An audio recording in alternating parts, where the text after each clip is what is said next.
Hello students, मैं सुषमा।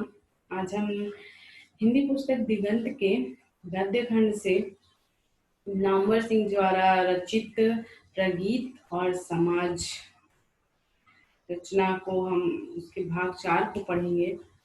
इसके पहले हमने जो भी इसके 3 भाग पढ़े हैं उसमें हमने यही देखा कि किस तरह से नामवर सिंह जी कविता को लेकर समाज में संघर्ष कर रहे हैं और उन्होंने किस तरह से छोटी कविताओं बड़ी कविताओं के बीच तुलना की है और नई कविता पुरानी कविता को लेकर भी उनके मन में जो विचार हैं उन्होंने व्यक्त किया है इस रचना में। ये रचना प्रगीत और समाज की पूरी रचना कविता पर ही आधारित है, यानी कि कविता को लेकर ही संघर्ष, कविता को लेकर जो भी संघर्ष चल रहे हैं नामवर सिंह जी के मन में उन्होंने व्यक्त किया है। और बहुत सारे लेखकों से प्रभावित होकर, उनसे प्रेरित होकर नामवर सिंह जी ने इस प्रगीत और समाज में अपने कुछ मत भी व्यक्त किए हैं। तो चलिए आज हम भाग 4 जो कि इसका अंतिम भाग है उस पर चर्चा करते हैं। इस सांसद की स्थिति से उबारने का एक उपाय तो वह है जिसे एक समय के प्रगतिवाद ने सुझाया। अंदर से एकदम बाहर निकलकर जनता के पास जाना। निसंदेह कुछ लोगों ने यह रास्ता अपनाया भी, यहाँ तक कि शमशेर जी भी कभी कभी उस रास्ते चल पड़ते थे। यानी कि कह रहे हैं यहाँ पर कि इस सांसद की स्थिति से उबरने का एक उपाय तो वह है जिसे एक समय प्रगतिवाद ने सुझाया था और अंदर से एकदम बाहर निकलकर जनता के पास जाना। निसंदेह कुछ लोगों ने यह रास्ता अपनाया भी और कुछ लोगों ने यह रास्ता जो एकदम से बाहर निकलकर जनता के पास पहुंचता है, यह रास्ता जो कि प्रगतिवाद ने सुझाया था, यह रास्ता भी कुछ लोगों ने अपनाया। यहाँ तक कि शमशेर जी जो कि एक प्रसिद्ध लेखक हैं, शमशेर जी भी कभी कभी उस रास्ते चल पड़ते थे। परिणाम कविता नितांत सामाजिक हो गई और उस रास्ते पे चलने का परिणाम हुआ कि कविता नितांत यानी कि बिल्कुल सामाजिक हो गई और जिस हद तक हुई उस हद तक प्रगीतात्मकता से ही नहीं बल्कि कवित्व से भी वंचित हुई। और जिस हद तक बिल्कुल सामाजिक हो गई कविता, वो सिर्फ प्रगीतात्मकता यानी कि छोटी छोटी कविताओं से ही नहीं बल्कि कवित्व से भी वंचित हो गई, अलग हो गई। जल्द ही रघुवीर सहाय के शब्दों में कवि ने यदि वह संवेदनशील हुआ तो अनुभव किया कि बाहर बाहर जाते जाते अब अपना मन खाली है। यह जो कविता की जो ये पंक्ति है, बाहर बाहर जाते जाते अब अपना मन खाली है, इसे संकेत कर रहे हैं नामवर सिंह जी। इस अनुभव के बाद या तो फिर वही अंत गुहावास यानी कि मन की गुफा में रहने वाला, यानी कि जिसे कोई देख न सके, पहचान न सके, या फिर आत्मसंघर्ष अपने आप से ही संघर्ष। नई कविता के अनेक कवियों ने अंतर्गुहावास का रास्ता अपनाया और नई कविता के अनेक कवियों ने अंतर्गुहावास के यानी कि मन ही मन में जकड़ कर रह गए, ऐसा ही रास्ता अपनाया। तो मुक्ति बोध ने आत्मसंघर्ष का, जो उन्हें प्रायः वही संघर्ष में भी झोंकता रहा। नई कविता के अनेक कवियों ने अंतर्गुहावास का रास्ता अपनाया तो मुक्ति बोध ने आत्मसंघर्ष का, जो उन्हें वही संघर्ष में ही झोंकता रहा। एक में प्रगीतात्मकता सीमित हुई तो दूसरे में प्रगीतात्मकता के कुछ नए आयाम उद्घाटित हुए। कहने की आवश्यकता नहीं कि इन दो छोरों के बीच तथा इनके अलावा और भी अनेक स्थितियां रही हैं जिनके ब्यौरे में जाने का समय संप्रति नहीं है। प्रसंगवश इतना ही कहना काफी होगा कि अभी कुछ साल पहले एक दशक ऐसा फिर आया था जब अनेक कवि अपने अंदर का दरवाजा तोड़कर एकदम बाहर निकल आए थे और व्यवस्था के विरोध के जुनून में उन्होंने ढेर सारी सामाजिक कविताएं लिख डाली थी। और एक समय ऐसा भी आया था कि बहुत सारे कवियों ने समाज सामाजिक कविताएं भी लिखी थी व्यवस्था के विरोध में। ऐसी कविताएं लिखी थी बहुत सारे कवियों ने अपने अंदर का दरवाजा तोड़कर, यानी कि अपने आप को ऐसी कविताओं में ढाला था बहुत सारे कवियों ने जो कि सामाजिक क्रांति की ओर ले जा रही थी, जिन्हें देखकर कविता को भी शर्म आ जाए।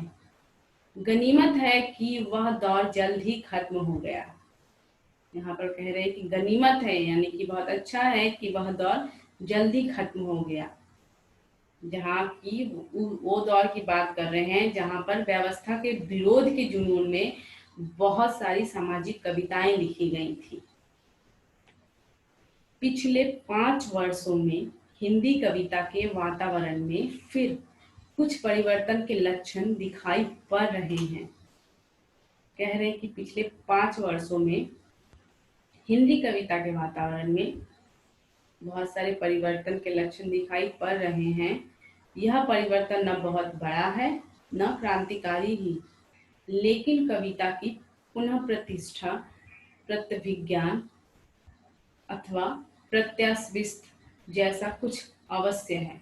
संयोग से यह परिवर्तन इधर उभरने वाली एक युवा पीढ़ी के कवियों के द्वारा घटित हुआ है, लेकिन इसमें पहले की पीढ़ी के कवियों के किंचित बदले हुए स्वर का भी योगदान है।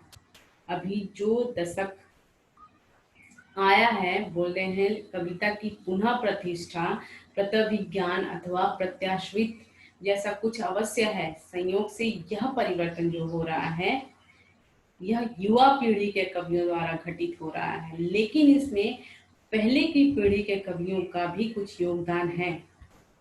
इसे मैं एक नई प्रगीतात्मकता का उभार कहना चाहूँगा। नामवर सिंह जी कह रहे हैं कि इसे, जो ये दौर चल रहा है, इसे मैं एक नई प्रगीतात्मकता का उभार कहना चाहूँगा। आज कवि को न तो अपने अंदर झांक कर देखने में संकोच है, न बाहर के यथार्थ का सामना करने में कोई हिचक। अंदर न तो किसी असंदिग्ध विश्व दृष्टि का मजबूत खूंटा गाड़ने की जिद है और न बाहर व्यवस्था को एक विराट पहाड़ के रूप में आंकने की हवस है। और कह रहे हैं यहाँ पर कवियों में आज न तो अंदर न तो किसी असंदिग्ध विश्व दृष्टि का मजबूत खूंटा गाड़ने की जिद है। कुछ ऐसा अजीबोगरीब ऐसा कुछ करने का कोई जिद नहीं है, न बाहर व्यवस्था का एक विराट पहाड़ के रूप में आंकने की हवस है, और न कि सामाजिक, यानी कि बाहर में जो व्यवस्था है, सामाजिक जो व्यवस्था है उसमें कोई रुचि नहीं है। बाहर छोटी से छोटी घटना, स्थिति, वस्तु आदि पर नजर है और कोशिश है उसे अर्थ देने की, लेकिन बाहर में जो छोटी छोटी घटनाएं हो रही हैं, जो स्थिति है उस पर नजर है और कोशिश भी है कि उसे एक अर्थ देने की। हालांकि सामाजिक व्यवस्था में अब कोई रुचि नहीं है कवियों को कि कुछ ऐसा आंकने की हवस भी नहीं है, लेकिन छोटी छोटी घटनाओं, स्थिति पर उनकी नजर है और उनमें कुछ अर्थ देने की भी कोशिश है। इसी प्रकार बाहर की प्रतिक्रिया स्वरूप अंदर उठने वाली छोटी से छोटी लहर को भी पकड़कर उसे शब्दों में बांध लेने का उत्साह है। अब यह स्पष्ट दिखाई दे रहा है कि न रोमांटिक ढंग का व्यक्तिवादी विद्रोह संभव है और न अपने अंदर सिमट कर मानसिक जुगाली करने में ही निष्कृति है। इसी प्रकार बाहर की जो प्रतिक्रिया स्वरूप है, अंदर उठने वाली छोटी से छोटी लहर को भी पकड़कर उसे शब्दों में बांध लेने की उत्साह है। ये अपने शब्दों में बांध लेने की, यानी उसे भी कविता का रूप देने का उत्साह है। अब यह स्पष्ट दिखाई दे रहा है कि न तो रोमांटिक ढंग का व्यक्तिवादी विद्रोह संभव है और न अपने अंदर सिमट कर मानसिक जुगाली करने में ही निष्कृति है। गरज की एक नए स्तर पर कवि व्यक्ति अपने और समाज के बीच के रिश्ते को साधने की कोशिश कर रहा है, और इस प्रक्रिया में जो व्यक्तित्व बनता दिखाई दे रहा है वह निश्चय ही एक नए ढंग की प्रगीतात्मकता के उभार का संकेत है। और अब जो हो रहा है, नए स्तर पर कवि व्यक्ति अपने और समाज के बीच का जो रिश्ता है उसे साधने की कोशिश कर रहा है, और इस प्रक्रिया में जो व्यक्तित्व बनता दिखाई दे रहा है, और ये जो प्रक्रिया हो रही है कवि और समाज के बीच, इसमें जो प्रक्रिया में जो व्यक्तित्व दिखाई दे रहा है कवि का, वह निश्चय ही एक नए ढंग की प्रगीतात्मकता है। कहने की आवश्यकता नहीं कि यह रोमांटिक गीतों की वापसी नहीं है, और न ही कविता का नितांत व्यक्तिक मोड़ देने की कोई साजिश। और ऐसा नहीं है कि यह कोई रोमांटिक गीतों की वापसी है और न ही कविता को बिल्कुल व्यक्तिक मोड़ देने की ही साजिश। इसका अर्थ उन आत्मपरक कविताओं की ओर आलोचक की वापसी भी नहीं है जिसे पहले मुक्ति बोध ने एक साहित्यिक की डायरी में और फिर मैंने कविता के नए प्रतिमान में जड़ीभूत सौंदर्यानुभूति के रूप में तिरस्कृत किया था। यहाँ पर कह रहे हैं नामवर सिंह जी कि इसका अर्थ उन आत्मपरक कविताओं की ओर आलोचक की वापसी भी नहीं है, और ये उन आत्मपरक कविताओं की ओर भी वापसी नहीं है जिसे मुक्ति बोध ने अपने एक साहित्य की डायरी में लिखा था, और फिर मैंने यानी कि नामवर सिंह जी ने कविता के नए प्रतिमान में जड़ीभूत सौंदर्य अनुभूति जो लिखी थी उन्होंने उसके रूप में तिरस्कृत किया था। जरूरी नहीं कि यह प्रगीतात्मकता छंदों की ओर लौट कर ही अपनी विशिष्टता प्रमाणित करें, और जरूरी नहीं है कि जो ये नई नई कविताएं प्रगीतात्मकता छंदों की ओर लौट कर ही अपनी विशिष्टता, अपने जो विशेष उसके प्रतिमान है वो प्रमाणित करें। इधर की कविताओं से धीरे धीरे यह बात पुष्ट होती जा रही है कि नितकथन में अति कथन से अधिक शक्ति होती है, और ठंडे स्वर की तासीर भी कभी कभी काफी गर्म होती है। तासीर होता है यानी कि प्रभाव या फिर असर, उसका असर भी कभी कभी काफी गर्म होता है। यदि सिर्फ दो ठोस उदाहरणों से अपनी बात स्पष्ट करनी हो तो इस नई प्रगीतात्मकता का एक पहलू केदारनाथ सिंह की इस कविता से व्यक्त होता है। तो कह रहे हैं यहाँ पर यदि सिर्फ दो ठोस कुछ उदाहरणों से ही अपनी बात स्पष्ट करनी हो तो इस नई प्रगीतात्मकता का एक पहलू केदारनाथ सिंह जी की एक कविता जो यहाँ पर कुछ लाइनों की दी गई है उससे नामवर सिंह जी अपनी बात व्यक्त कर रहे हैं कि उसका हाथ अपने हाथ में लेते हुए मैंने सोचा दुनिया को हाथ की तरह गर्म और सुंदर होना चाहिए। यह है पहला पहलू जिसमें कह रहे हैं कि उसका हाथ अपने हाथ में लेते हुए मैंने सोचा कि दुनिया को हाथ की तरह गर्म और सुंदर होना चाहिए। और दूसरा पहलू शरद बिल्लौर की तय तो यही था कविता की इन अंतिम पंक्तियों से। पहला पहलू यहाँ पर केदारनाथ सिंह जी की इस कविता से उन्होंने व्यक्त किया है नामवर सिंह जी ने, और दूसरा पहलू शरद बिल्लौर की तय तो यही था कविता से ये बताना चाहते हैं। हार कर मैं समूचा तराजू से ही, आसमान से फूल नहीं बरसे, कबूतर ने कोई दूसरा रूप नहीं लिया, और मैंने देखा बाज की दाढ़ में आदमी का खून लग चुका था। ये 4 लाइनों की कविता से नामवर सिंह जी ने अपना दूसरा पहलू व्यक्त किया है। तो ये थी आज की हमारी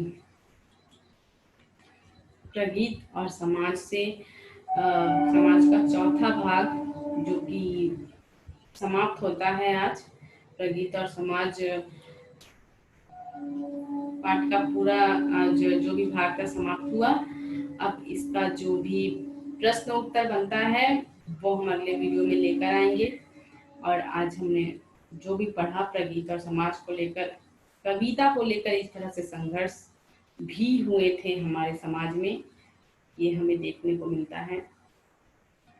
तो आज के लिए प्रगीत और समाज से बस इतना ही। अब इसके अगले वीडियो में हम इसका प्रश्न उत्तर लेकर आएंगे। Thank you.